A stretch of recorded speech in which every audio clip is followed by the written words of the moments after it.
We're on the south shore of Nova Scotia, that's on the Atlantic side. For the first 100 years, we lived on trading, farming, and forestry. And also there was inshore fishing. After the first 100 years, Chester became a great place for tourists that actually drew tourists then to more of this province. So we sort of began the tourist industry 100 years after our initial settlement. Chester has its fair share of ghost stories. Some folks will be happy to tell you about the ghosts in the old Chester train station, now a tourist center. A ghost of a nameless little girl has been seen running through the halls long after closing time. There's also the unexplained shadow on a bare wall of a heavy-set man, stooped with age, wearing a brakeman's cap. And of course, as in most old buildings, there are the usual creaks and groans. But occasionally, you will hear the very unusual blast of an old locomotive steam whistle echoing through the building.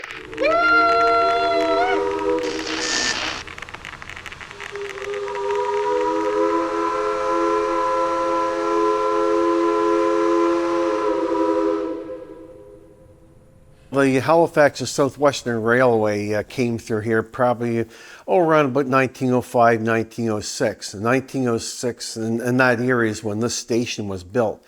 And so a lot of the train was here for just general goods and cargo, a lot of passenger service, and of course back in the day with the logging, and that was big. Logging was huge. I've never heard or seen anything, and I've been in this building day and night, 3 o'clock in the morning, 4 o'clock in the morning, doing various things for the society, and I've never seen or heard a thing, and I wish I would. I really do. I'd love to see or hear something that I simply cannot understand that would make the hackles rise in the back of my neck. I'd love to. Before they begin their investigation at the old train station, Jeff and Adam are meeting with a local paranormal group that have investigated there before. They've agreed to share their experiences from that night and discuss their findings. So tell me about the first time that you went there and investigated. We set up cameras internally, voice recorders, trying to catch some sort of activity, whether it was sound-based or, video. Second time we went, I had the idea to get like a Morse code, because that's how they used to, communicate back in the day, in the train stations.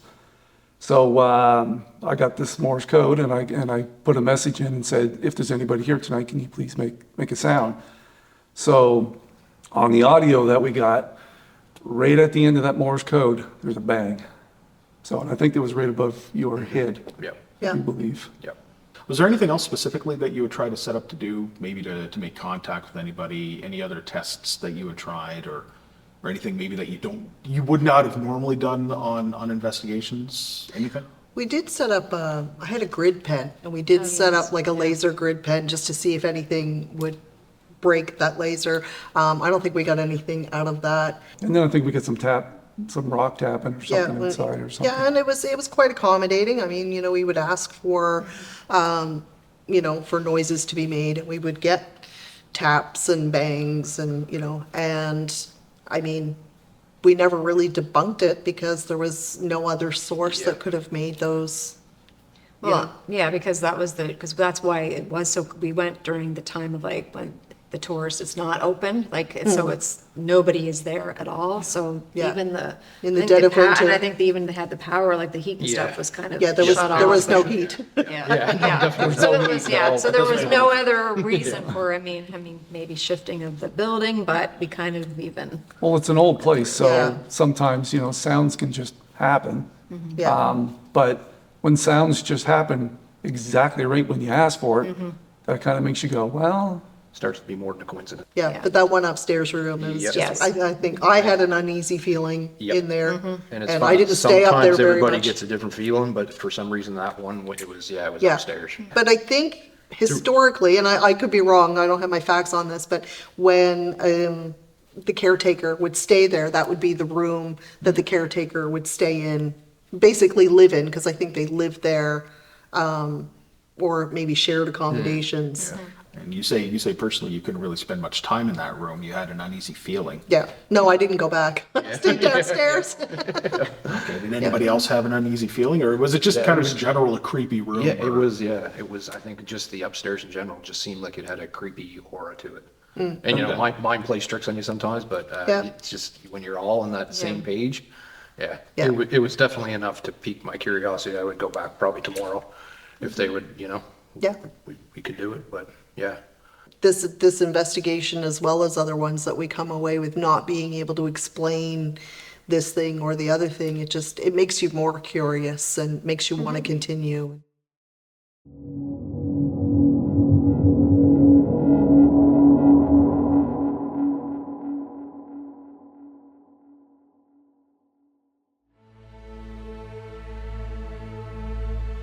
The team meets at the train station to begin their investigation. Kelly and Jeff will start with a walkthrough of the location.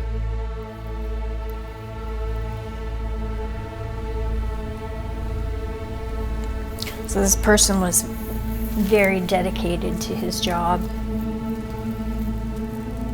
I feel like he was basically like he lived here because he was so dedicated to what he did. I just got really, really cold all of a sudden, like chilled to the bone all of a sudden. I keep hearing, and I don't know why, I'm hearing either guns and run or guns and rum. I'm not sure which one, whether it's run or rum, but I'm hearing guns and either run or rum. Okay, Oak Island. I have to admit, I am a little bit obsessed with the Oak Island story. And there's a pirate. Wow. Okay, that's crazy. And he's got a gun. Now, okay, correct me if I'm wrong, but back in the day, weren't pirates known for having barrels and barrels and barrels of rum on their ships? So maybe that's why I'm hearing guns and rum.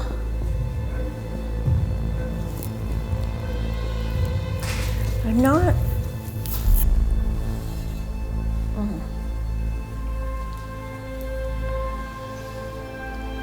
This is very significant. It has to do with something that I wrote down last night that came to me. And I got an image of something being carved into a large stone. I saw a metal object being hit and struck to make carvings into a large stone. Kelly and Jeff continue their walkthrough and head upstairs into the area that unsettled the entire CAPS team during their investigation. And that man that wore the uniform, I feel him coming up and down here a lot.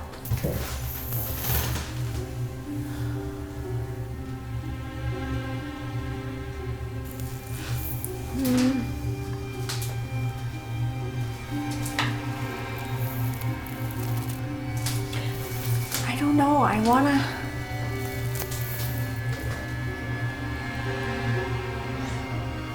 My brain is telling me that these were business offices, but for some reason I feel like people slept here. I don't know, I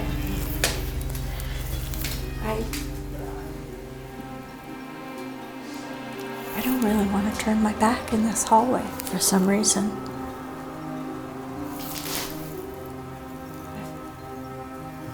feel like somebody's gonna... I feel like someone's gonna chase me down.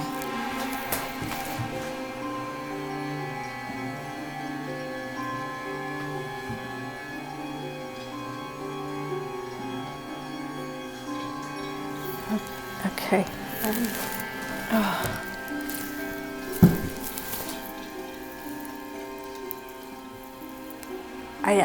I feel like someone is really angry and they're gonna come after me down that hall. With the initial walkthrough complete, the team regroups to begin their investigation.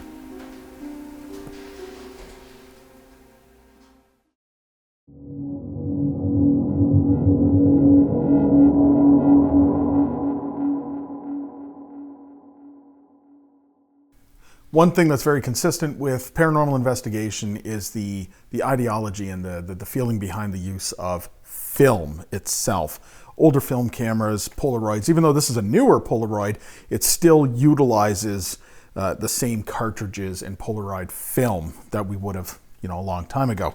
So the idea is that film itself will capture things that the human eye is not seeing at that time. We did get one picture there's a shadow cast in the picture, and we tried to recreate it because, our job is to debunk before we absolutely say, oh my gosh, this is paranormal, or we can't explain this.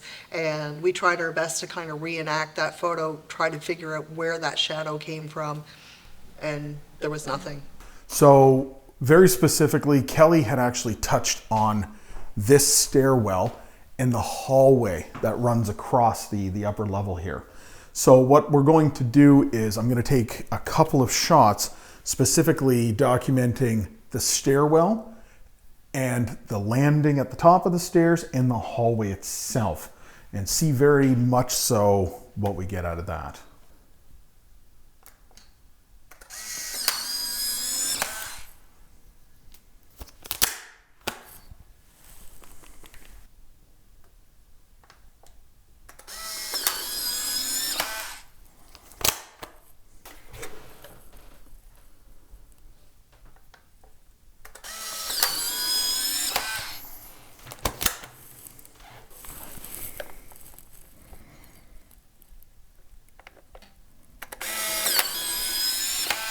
Polaroids kind of give you a snapshot of right in that instant moment. So you might even be able to pick up on different orbs of light or even energy sources that you would see in a Polaroid camera versus what you might see on a regular cellular device or a regular camera.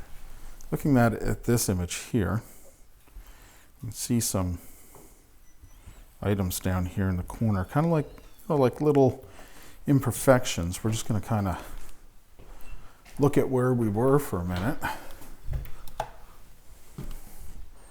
Standing down here. Took the image from there.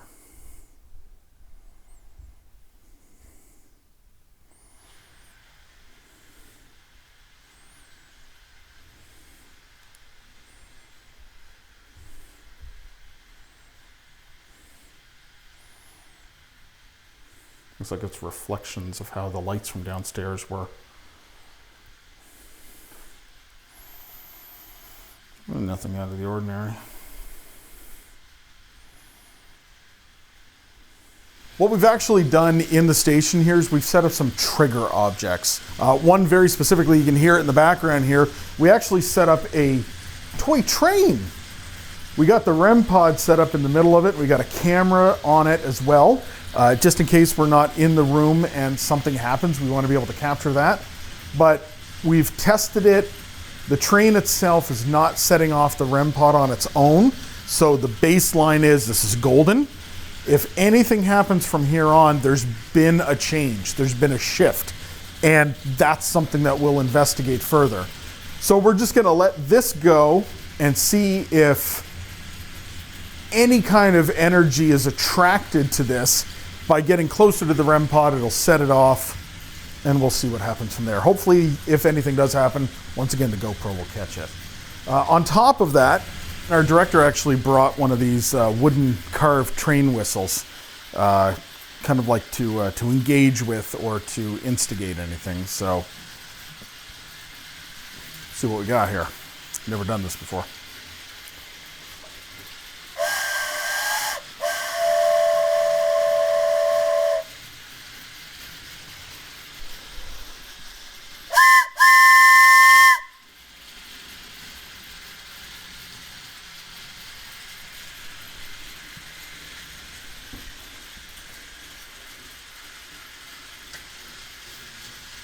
Just heard something.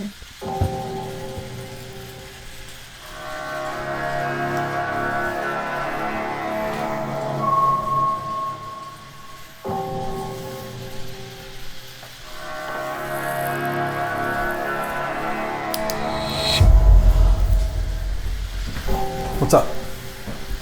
What's going on? I heard something. I don't feel comfortable going up those stairs. You don't have to. Is there anybody here? I want you to communicate with us right now if you're here. Please come forward. Give us a name. Tell us who you are.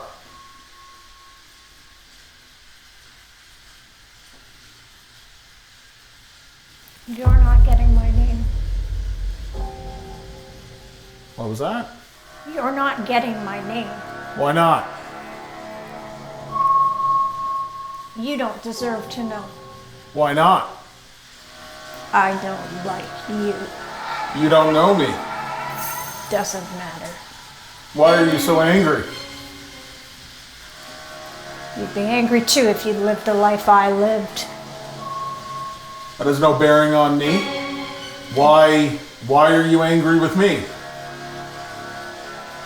I'm angry with all of you. Get out. All of who? All of who? you. Here, now. I want you out. Well, we were invited here, and you have no power on this You place. weren't invited by me. Are you the owner of this place? Prove it. What's your name? I told you. Then how do I know who you are and what power you have on this place and what right you have on this You place? just listen to what I say and believe it is true. I don't believe that. I don't believe you. If you wish to communicate and have a civil conversation, please come forward again. There is no civility in this world. There is. Until you wish to talk civilly, you can leave us alone. We wish to communicate with somebody on a civil level.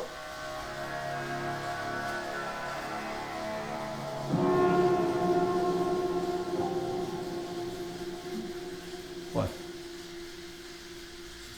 Kelly? Is that you? Yeah. Okay.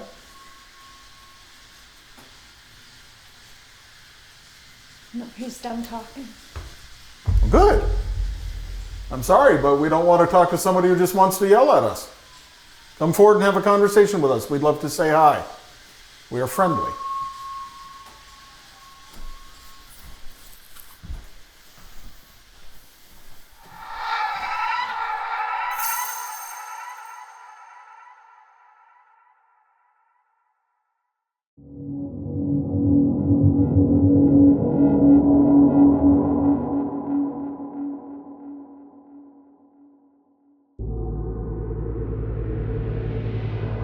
With the upstairs area becoming the primary focus of the investigation, Adam decides to isolate himself in the hallway off the upper landing. Armed with an EMF detector and digital recorder, he'll sit in total darkness as he attempts to communicate with the angry spirit.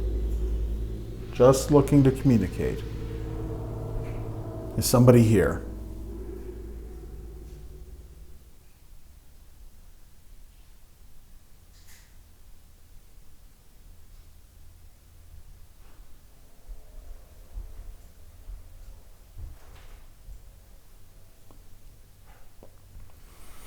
Let's see if anything comes up on my EVP or any other audio that maybe even the camera's going to capture.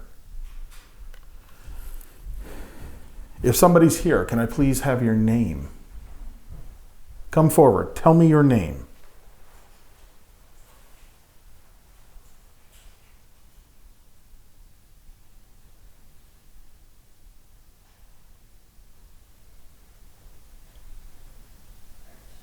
There's absolutely nothing on the EMF right now.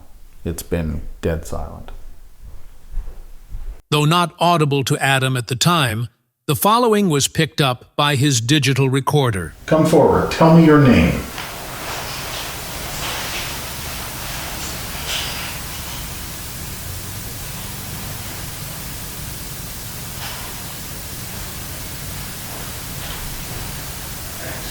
There's absolutely nothing on the EMF right now. There's absolutely nothing on the EMF right now. There's absolutely nothing on the EMF right now. To rule out that this is Jeff or Kelly on the audio, here is the footage from Kelly's body cam from that same time.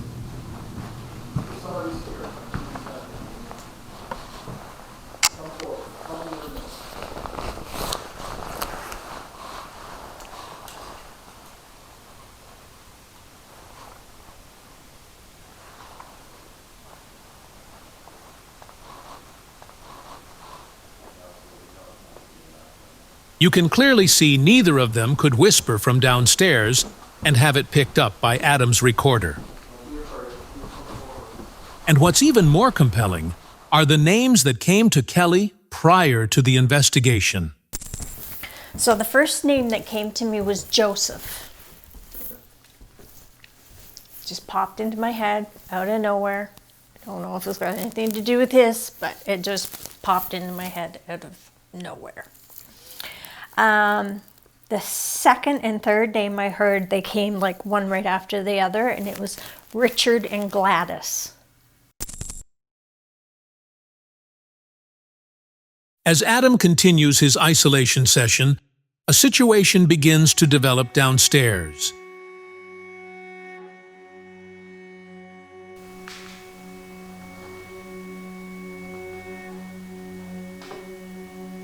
I'm telling you, I want you out.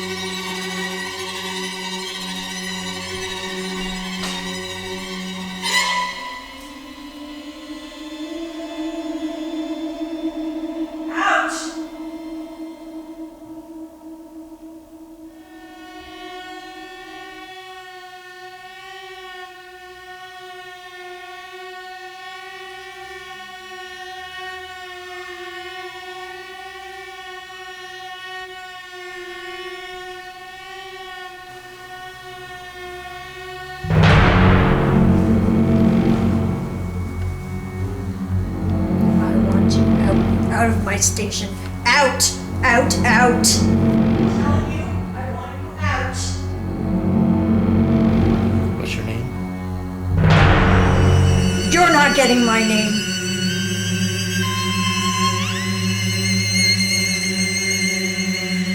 I'm gonna tell you once more to get out.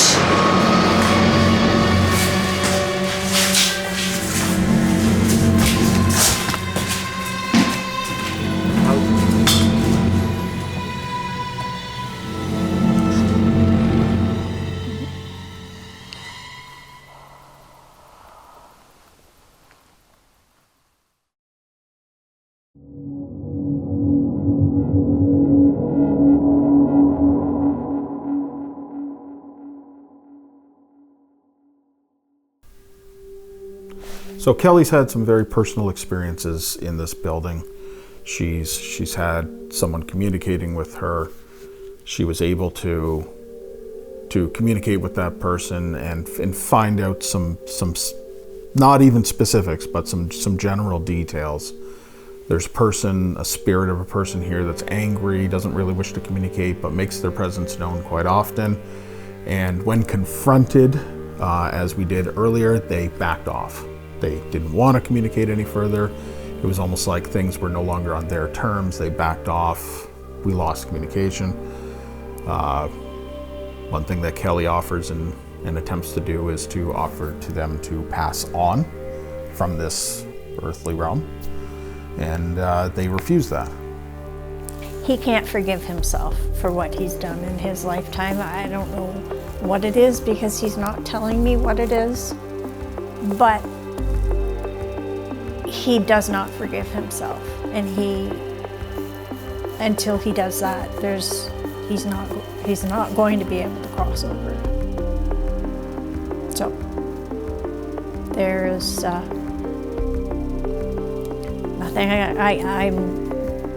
nothing I can do to help him.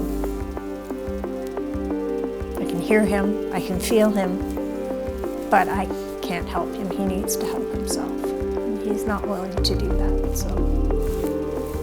Fair enough. At this point, I think we're just gonna have to pack up our gear and say goodnight to whatever angry entity is trying to kick us out. I hope this station is remembered for a place where people gathered, people left, people arrived, and it was a hub of the community. That's what I want them to remember.